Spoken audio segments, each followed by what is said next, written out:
Today I'm going to share with you a secret. It's a secret from when I first went to Iwama. And over the years, strange things have happened to me, and a lot of people won't be interested.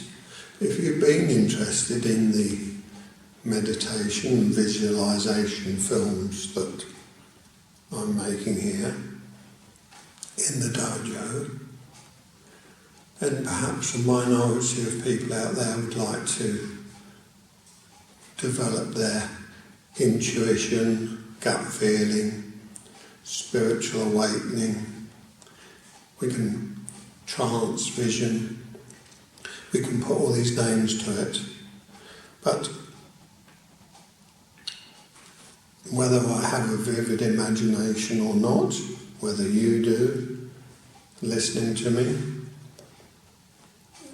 it will be all decided for each person to decide if they are interested in following this theme or not throughout their life, whether it be in Aikido or other paths.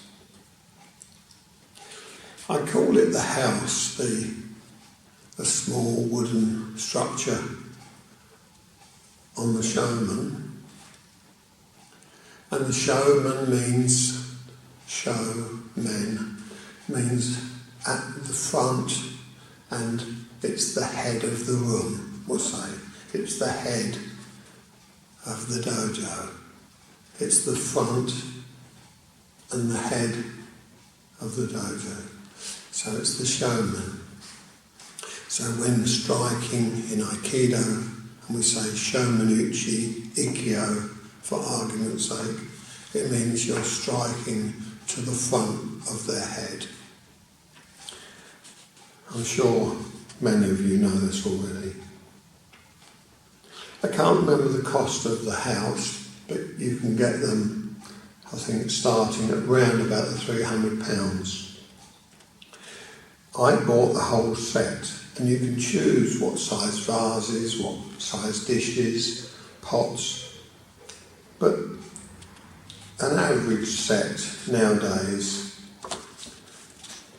plus postage I would imagine, would be all the things that crockery that you can see in white, and the house, the disc that sees off evil spirits, and on the top shelf the small tray with the stand that they put fruit on, and in my case black belt certificates or other things that I'm presenting. You could normally get the one I have with those parts for between £300 and £500. So it's not a small investment, is it? So anybody who is serious about not the religious side, but just respecting that O-Sensei respected his own art, and for his art he needed to follow a religion, and it was his way of connecting with heaven and earth and asking the Kamai, the spirits, the gods, to come and help him in his training and in his life. A lot of religions won't allow this, so they wouldn't have this Shinto Kamidana, it is called, the house. And the Kamidana comprises with all the items, and the name is the Jinja. So it would basically be, if you're looking up on the internet or you wanted to research it more, the Japanese wooden Kamidana altar home-size Jinja set. It's a Shinto shrine God news. Sorry, God. Not news, sorry. And I think mine would be a small or medium. I know there's very small ones, but this is for those of you who are interested. I'd now like to go on to parting with the secret. When I went to Iwama, I didn't have anything like this. I just had a showman with a cloth on it and a few items that I chose. And this can be seen in some of my early dojos where all I had was a picture of O-Sensei. And a lot of places around the world, that's all they have. Because perhaps they train in a sports hall and they just bring the picture along, put it up, rest it against the wall or something, and they bow to O-Sensei. If, to me, you're fortunate enough to be able to have your own personal dojo, then it's a sacred place for you. And when I said this earlier, it doesn't mean you have to follow religion for it to be a sacred place. It can be a place like nowadays we call things man caves. So we could call this my man cave.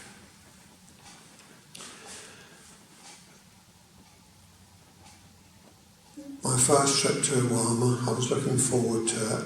I'd seen a lot of pictures, I'd heard a lot about it.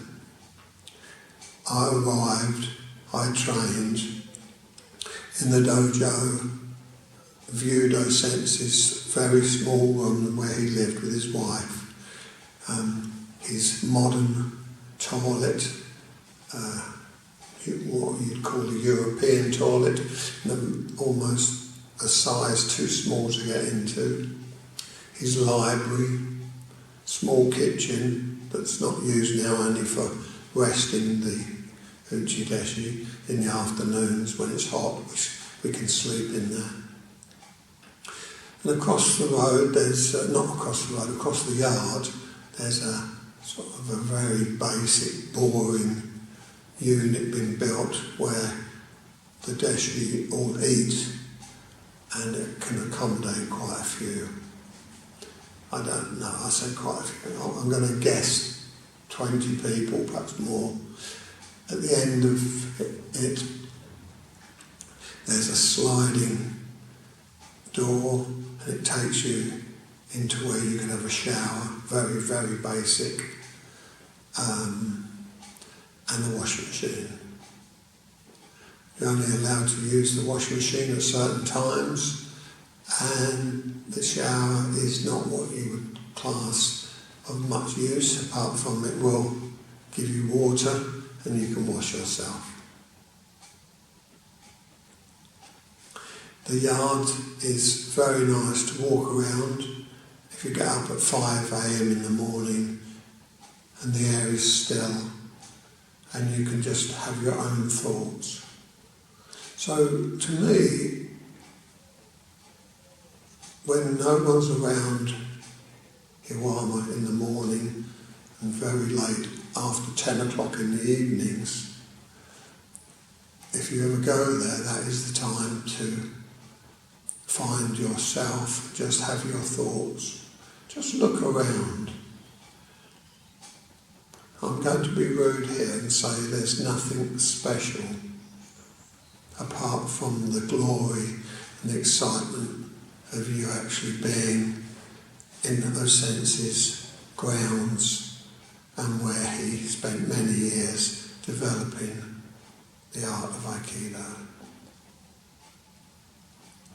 That's not the secret that I want to tell you about, and I'm going to make this particular story in 2 parts. But I just want you to get the feeling of the surroundings. The dojo is a connection part of O-Sensei's house. But the dojo in itself, in size, I would say is at least twice the size of O-Sensei's living accommodation. It's very strange how he seemed to put more importance on the space to train students than what he required to live in. The dojo that I'm standing in now is my smallest, and yet it's twice as big as his living accommodation, or his actual, what I would consider his living room, where he would sleep and perhaps socialise. When you come out of the dojo land and you walk towards, you have to go out to a road, a tarmac-cadded road. And I don't know why, but opposite the entrance to the dojo, or the road that goes into the dojo area, opposite this tarmac road, you walk across the road, and O-Sensei built his Jinja opposite.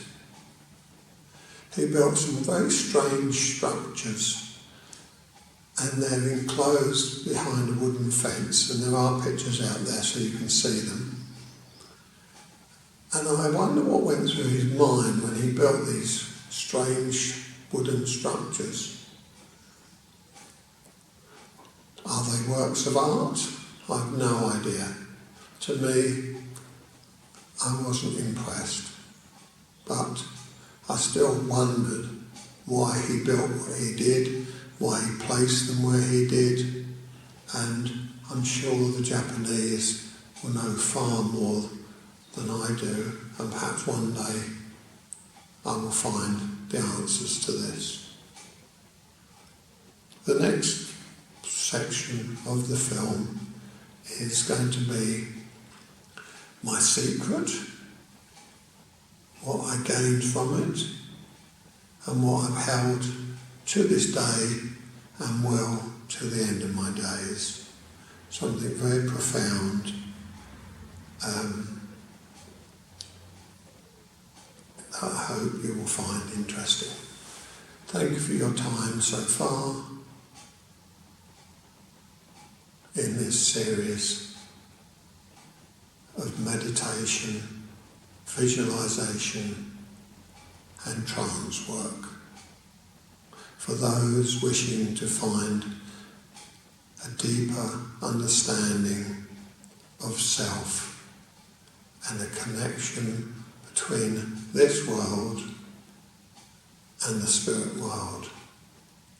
And you will only find this if you really either stumble across it, like myself, not believing in any forms of there being an afterlife, not wishing to hear about the stupidity of spirits, ghosts, or anything of such nature. If I can't see it, then I didn't believe in it. But after having profound changes throughout my life, I now cannot deny what has been put in front of me. And I will tell you more in the next section. Thank you.